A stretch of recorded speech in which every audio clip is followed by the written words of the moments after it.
So me and Castel, first time camping in Tung Long Chau. Cool, and our ferries here.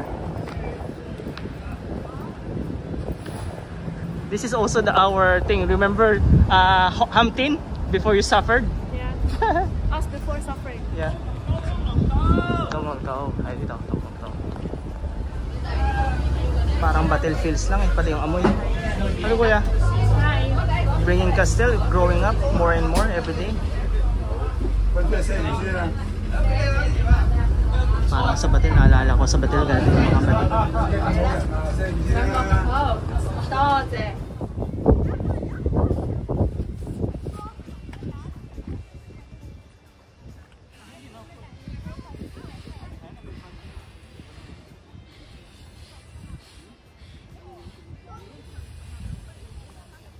My son!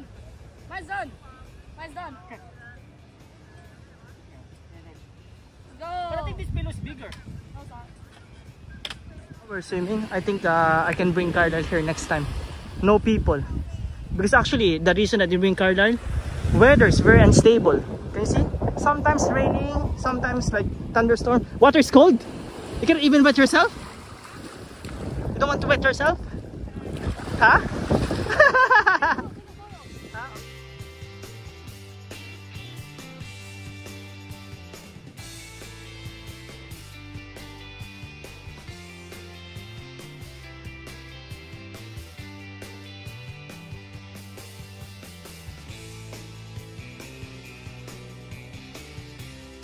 Thank you, Kala nyo na sa Pilipinas si Castel. Kuya, banlaw mo na, show us. Let's show your mom what color of the water. We're going to drink this water later. Okay, banlaw mo na kuya. Parang nasa tapayan lang eh.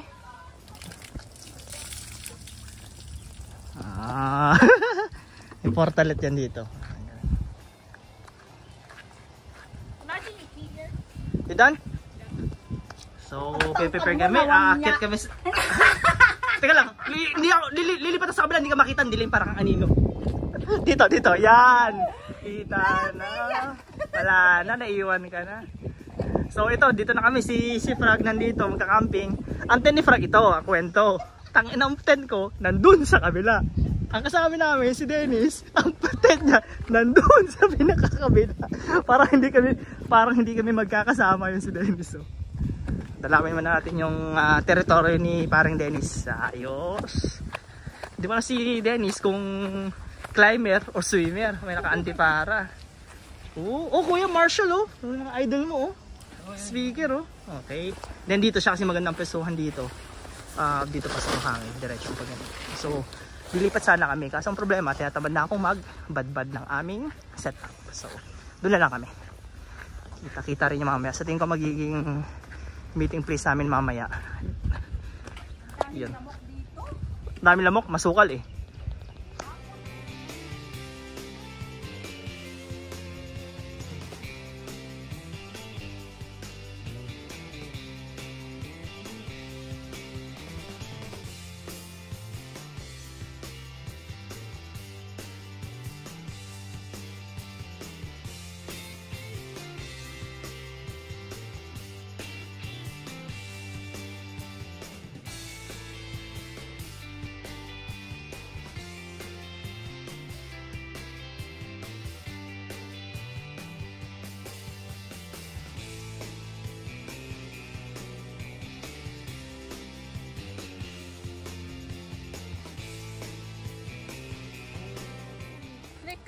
Click. Whoa, this looks like duct tape.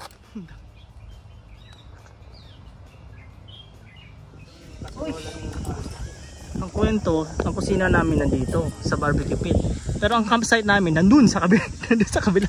As in yung tent namin. Yung kila Dennis yung kusina. Hindi, yun yung dining room. Yun yung doon kami matutulog. Tapos dito yung dirty kitchen namin. First time ever. Never seen before. Fried chicken wings yan. Fried chicken wings, garlic Chicken wings yan sabi chicken ko. wings. Lalawin na si Casel oh. Sabi ni Casel, hindi ganyan ang daddy ko. Pero reklamo na oh. He even brought lychee and grapes. Yeah, let's show this one. Buta, may lychee pa yan. May grapes pa dun sa kabila. May stick pa. Ha? May steak pa yan. Gourmet meal. If it's just that, he'll just...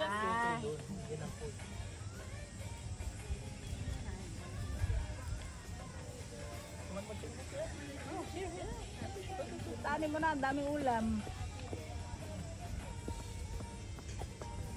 Okay ba yung ano?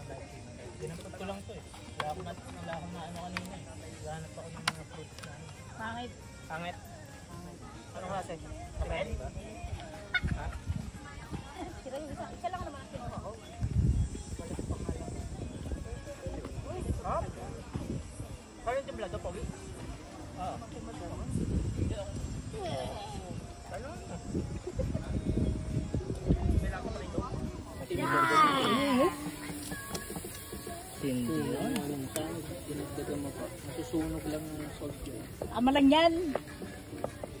Tagdagan mo na lang yung sayo. Salt Bay. Nagchachop ng mga steak.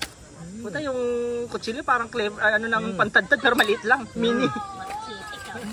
Machiti. Mini machiti. Ano ba? Oo. We wash the grapes later. We wash the grapes. Okay, cool guys. So ngayon, night climb. Fully geared. Ito si Dennis. Ito si Bon. Cool kids. Putang lakas ang ilaw eh.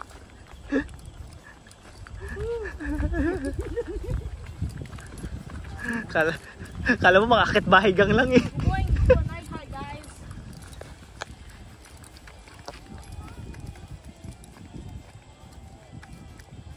Still gearless. Wearing pek shorts. May sun over there. First night time. Para naman tong yung nasa ano, kuya, sobrang payat mo para kang na-rescue sa Thailand. Yung sa loob ng kuweba.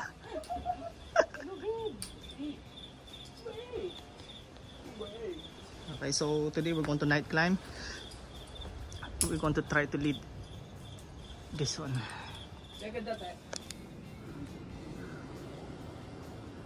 Wala na, fail. Hanggang yun lang inaabot ng energy natin. So si Bon na. Next. So Castel is going to try this one. Let's see how many. Paalam tayo kay Cristel. Ha?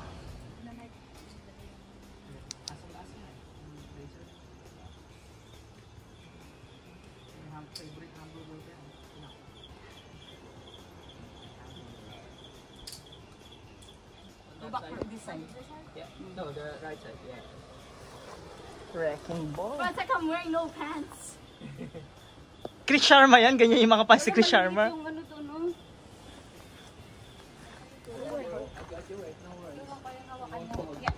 At the upper part. Upper. Good job. Hindi na siya magsiswing dyan. More. On top, yeah. There you go. Labas yung mga abs si kuya oh. Diyan ako natigil kanina. Yan yung malaking predicament. You wanna continue until the top? Yeah. Then you need to unclip something. Clip it. You need to unclip the rope. Left one, can you see? You can do it. You can do it. You already grab it. Yeah. This one, you unclip the rope Can you see? from the quick rope. Can you see the quick draw? Okay. Can you touch it now? Can you reach it? If you once you touch the to anchor, that means his end. Actually, you can move a little bit to the right. Move a little bit on the right, underneath the rope. There's a lot of handhold there. Yeah. There you go. Good job. Almost, kuya. Move your feet. The right foot. There. There you go. That's it. There's like a pocket. There's a hole in front of you. There. Yung mga coach yun, ng Hong Kong team. Just tap it, then it's done. I think you can reach it from there. How this one? Huh? Just tap. Tap the... Yeah! Then you can shout. No, like that. The happy shout. Woo! Time check. Alas 2:30 na. Hindi kami makatulog. Grabing init. Sila Bon, nandun yung ilaw na yun. Oh. Gising pa rin. Nagkukwentuhan pa hanggang ngayon. So, ang predicament, alas 2:30 na. Hindi na rin matutulog si Castel. Pero iniisip ko mahirapan siya bukas ito pag di siya natulog. I mean, iba pag puyat. Magka-climb pa siya bukas. So no choice, binuksan ko tong dalawang parte sa tent sa taas. Bahala nang pasukin kami ng lamok. Total stress na rin na ng madaling araw. Tawag dito. Yun na nga yun na yung lamok ko. Kita ko na agad. Where? I mean, flew in front of mine. Okay, bahala na daw. So nawala na ako ng pag-asang matulog. 3:45 na. So gumagawa na lang ako ng kape. Problema sa kape, anak ng puta. Hindi ko dinala yung buong set. Hindi rin ako nagdala ng baso. Papagalitan na naman ako. Papagalitan na naman ako nito. Walang baso, so nilagay ko siya sa dito. Ayaw naman yung tumago sa ilalim kasi nga walang pwesto. Hindi ko naman siya makuha. Anak ng pating.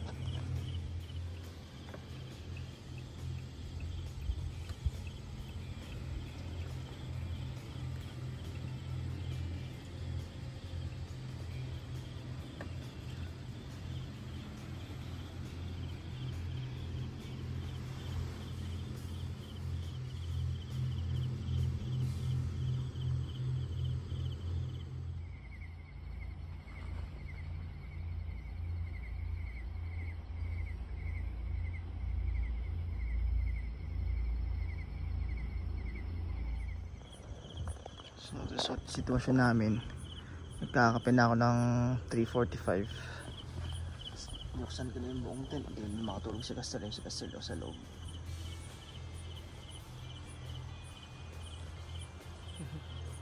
At hindi yung pasakit. Nakahabulin namin yung 2:30 na ferry. Hindi ko nakakayanin ito ng ganitong walang tulog.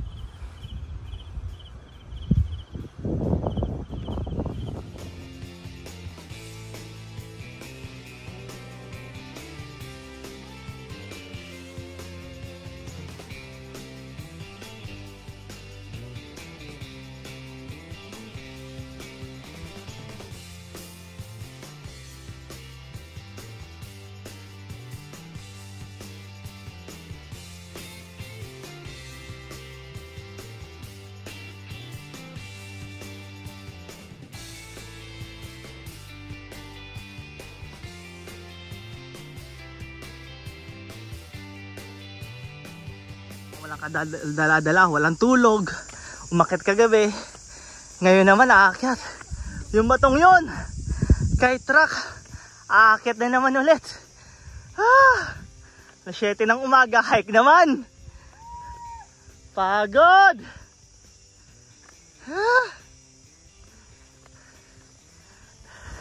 Holiday ngayon, dapat natutulog ako eh.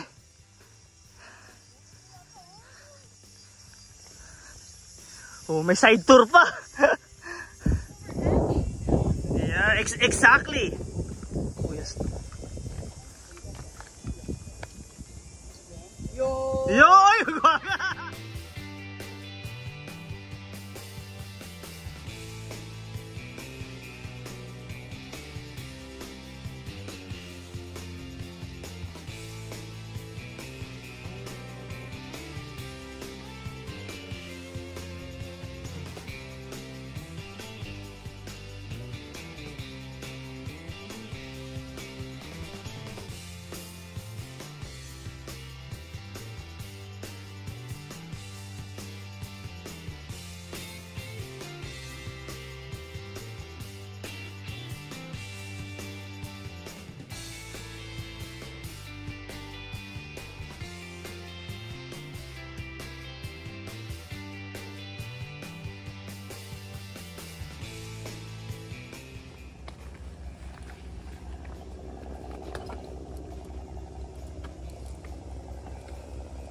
Kawawa naman si kuya, oh. Grabe antok niya. Tindi rin sakripisyo niya, tawag dito. Matinding kinain ng lamok.